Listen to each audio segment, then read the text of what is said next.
ভাববেন 5 দিনের ভ্রমণে যেতে হবে, আবার বলবেন যে আধা রাস্তা থেকে আমি চলে আসবো, তো এটা হবে না। কারণ অনেক দূরের রাস্তা, অনেক দূরের রাস্তা, এখান থেকে আসা সম্ভব না। তো আমরা সবাই একসাথে যাব, মিলেমিশে আবার একসাথে আসার প্রস্তুতি নিব।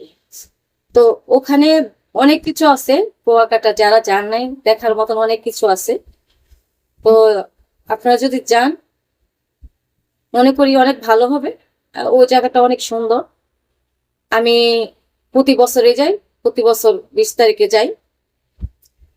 তো এই মাসের 20 তারিখে ছাড়বো। তো যদি আপনারা যেতে চান তাহলে অবশ্যই তাড়াতাড়ি আমার ভিডিওতে কমেন্ট করবেন, আমার ভিডিওটা শেয়ার করে দিবেন যাতে সবার কাছে চলে যায়। যারা যারা যেতে চায় তারাও যাতে ভিডিওটা পায়, তাহলে আমার উপকার হয়। তো এই মাসের 20 তারিখের আগেই কিন্তু আপনাদের যোগাযোগ করতে হবে আমার সাথে। যারা নাম্বার চান কমেন্টে নাম্বার চাবেন, আমি নাম্বার দিয়ে দিব। আর যারা নাম্বার দেন কমেন্ট করে দিবেন, তাহলে আমি যোগাযোগ করে নিব যে আপনি যাবেন, তাহলে আমি যোগাযোগ করব। আর শুধু শুধু না যায় কমেন্ট করার দরকার নেই বা নাম্বারও দেওয়ার দরকার নেই, বুঝতে পারছেন? আর আমি মূলত থাকি যে ঠিকানাটা এটা আপনাদেরকে বলবো।